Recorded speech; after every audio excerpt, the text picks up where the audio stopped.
बिस्मिल्लाहिर्रहमानिर्रहीम। अस्सलाम वालेकुम। रेड आई न्यूज़ के साथ मैं हूं सना हुसैन। चलते हैं खबरों की जानिब। इस्लामाबाद, पेशावर और सवात समेत मुख्तलिफ शहरों से ज़लज़ले के झटके। वफाकी दारुल हुकूमत इस्लामाबाद और खैबर पख्तूनख्वा के मुख्तलिफ इलाकों में ज़लज़ले के शदीद झटके महसूस किए गए। तफसीलात के मुताबिक ज़लज़ले के झटके जुड़वा शहरों इस्लामाबाद, रावलपिंडी, पेशावर, सवात, एबटाबाद और चित्राल महसूस किए गए, जिससे शहरियों में खौफ व हरास फैल गया। महकमा मौसमियात के मुताबिक ज़लज़ले की शिद्दत रेक्टर स्केल पर 5.2 रिकॉर्ड की गई, जबकि इसका मरकज़ अफगानिस्तान के हिंदुकश पहाड़ी सिलसिले में था। ज़लज़ला सुबह 10:20 पर आया, जिसके रेक्टर स्केल पर गहराई 190 किलोमीटर रिकॉर्ड की गई। ज़लज़ले के झटकों के बायस लोग घरों, दफातर और दुकानों से कलमा तैयबा का विर्द करते हुए बाहर निकल आए। इब्तदाई इत्तलात के मुताबिक किसी किस्म की जानी या माली नुकसान की इत्तला मसूल नहीं हुई। चीन और भारत एक दूसरे को शराकतदार समझे, दुश्मन या खतरा नहीं। चीनी वज़ीर ख़ारजा गैर मुल्की खबर रसाई एजेंसी के मुताबिक चीन के आला सफारतकार पीर को भारत पहुंचे। भारतीय दारुल हुकूमत नई दिल्ली में चीनी वज़ीर ख़ारजा वांग यी ने अपने भारतीय हम मनसब जयशंकर से मुलाकात की और तवक्को है कि वो अपने 3 रोज़ा दौरे के दौरान भारतीय वज़ीर आज़म नरेंद्र मोदी से भी मुलाकात करेंगे।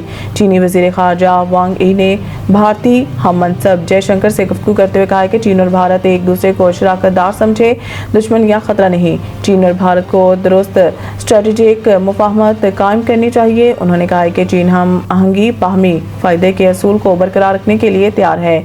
दूसरी जानब भारतीय वज़ीर ख़ारजा जयशंकर ने कहा कि दोनों हमसाया ममालिक अपने ताल्लुकात में एक मुश्किल दौर के बाद आगे बढ़ना चाहते हैं। हमें इख्तिलाफात को तनाज़ात में और मुकाबले को तसादुम में नहीं बदलना चाहिए। 9 मई मुकदमात अदालत की इमरान खान की अपीलों पर फ्रीकैन को आज ही दस्तावेज़ात जमा करवाने की हिदायत। सुप्रीम कोर्ट में चीफ जस्टिस याहिया अफरीदी के सरबराही में 3 रुकनी बेंच ने इमरान खान की 9 मई से मुतल्लिक जमानत की अपीलों पर समाअत की, जिस सिलसिले में वकील दरख्वास्त गुजार सलमान सफदर और स्पेशल प्रोसिक्यूटर जुल्फ़िकार नकवी अदालत में पेश हुए, जबकि लीमा खान भी अदालत में मौजूद थी। जस्टिस याहिया अफरीदी ने सलमान सफदर से मुकालमा किया है कि आपने गुज़िश्ता रोज़ दस्तावेज़ात जमा करवाए थे, हमें भी तो दस्तावेज़ात को पढ़ना है ना। चीफ जस्टिस ने कहा है कि आपने कुछ दस्तावेज़ात जमा करवाए हैं, मैं इनको देख नहीं सका। ऐसा करते हैं कि इसकी समाअत कल 11:30 बजे तक मुलतवी कर देते हैं। वकील सलमान सफदर ने कहा है कि चंद फैसलों के हवाले से दस्तावेज़ात जमा करवाए हैं। जस्टिस याहिया अफरीदी ने कहा है कि जिस फरीक ने कोई भी दस्तावेज़ात जमा कराने हैं आज करा दे। प्रोसिक्यूशन भी मुलजिम की जमा दस्तावेज़ात का जायजा ले लें। बाद अदालत ने अपीलों की पर समाअत कल तक मुलतवी कर दी। दहशतगर्दों की सहूलतकारी का इल्ज़ाम। गिरफ्तार लेक्चरार डॉक्टर उस्मान 14 रोज़ के रिमांड पर CTD के हवाले। कोयटा में 12 अगस्त को गिरफ्तार किए जाने वाले ब्यूटिम्स यूनिवर्सिटी के लेक्चरार डॉक्टर उस्मान काजी को CTD की जानिब से इंसदादी दहशतगर्दी अदालत में पेश किया गया। अदालत ने डॉक्टर उस्मान काजी का 14 रोज़ा जिस्मानी रिमांड मंजूर कर लिया। ब्यूटिम्स यूनिवर्सिटी के लेक्चरार डॉक्टर उस्मान काजी को कालाधन तंजीम के लिए सहूलतकारी के इल्ज़ाम में 12 अगस्त को इनके घर से गिरफ्तार किया गया। डॉक्टर उस्मान काजी ने वीडियो बयान में दहशतगर्दी के मुतअद्दिद वाक़यात में कालाधन तंजीम की सहूलतकारी का एतराफ़ किया है। मानसून सिस्टम बहिर अरब में मौजूद। कराची में आज वक्फे से बारिश होगी। मौसमियाती माहिरीन का कहना है कि मानसून सिस्टम बहिर अरब में मौजूद है, जिसके बायस कराची में आज वक्फे से बारिश होती रहेगी। शहर में आज तेज़ बारिश हुई और दर्जा हरारत में कमी आई, तो कल मुअतदल बारिश का इम्कान है। मौसमियाती माहिरीन ने अवाम से अपील की है कि शदीद गरज चमक के दौरान शहरी घरों से बाहर ना निकलें और गरज चमक के दौरान सिर्फ एमरजेंसी कॉल्स के लिए फ़ोन इस्तेमाल करें। मौसमियाती माहिरीन ने हदायत की है कि सड़क पर मौजूद अफराद दरख्त, बाड़ और खंभों से दूर रहें। आसमानी बिजली की ज़द में आने वाली हर चीज़ पर बराह रास्त असर होता है।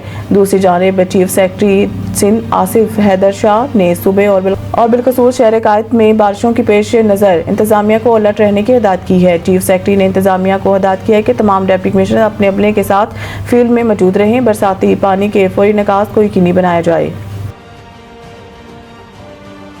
सेंट्रल कॉन्ट्रैक्ट का ऐलान। कोई खिलाड़ी एक कैटेगरी का अहल ना होने से एक कैटेगरी खत्म। बाबर और रिजवान की भी तंजली। कौमी क्रिकेट टीम का कोई क्रिकेटर एक कैटेगरी का अहल करार नहीं। पाया, जिसके बायस बोर्ड ने सेंट्रल कॉन्ट्रैक्ट से ए कैटेगरी को खत्म कर दिया। पीसीबी ने 30 खिलाड़ियों को कॉन्ट्रैक्ट्स दिए, जिनमें परफॉर्मेंस की बुनियाद पर कैटेगरी बी, सी और डी में 10-10 खिलाड़ी रखे गए हैं, जबकि कॉन्ट्रैक्ट्स 1 जुलाई 2025 से 30 जून 2026 तक लागू होंगे। गुज़िश्ता साल 27 खिलाड़ियों को कॉन्ट्रैक्ट दिए गए थे और इस साल तादाद बढ़कर 30 हो गई है, जबकि रवां बरस 12 नए खिलाड़ियों को शामिल किया गया है। नए खिलाड़ियों में अहमद दानियाल, फहीम अशरफ, हसन अली, हसन नवाज, हुसैन तलत, खुशदिल शाह, मोहम्मद अब्बास, मोहम्मद हारिस, मोहम्मद नवाज, साहबजादा फरहान, सलमान मिर्जा और सुफियान मुकीम को नए खिलाड़ियों में शामिल किया गया है। 9 खिलाड़ी अपनी साबिका कैटेगरी बरकरार रखने में कामयाब हुए हैं, जबकि 8 खिलाड़ी कॉन्ट्रैक्ट हासिल करने में नाकाम रहे। रवां बरस ए कैटेगरी में किसी खिलाड़ी को शामिल नहीं किया गया, इसीलिए ये कैटेगरी फिलहाल खत्म कर दी गई है। गुज़िश्ता बरस ए कैटेगरी में बाबर आजम और मोहम्मद रिजवान को शामिल किया गया था। मज़ीद न्यूज़ और अपडेट के लिए देखते रहें रेड आई न्यूज़।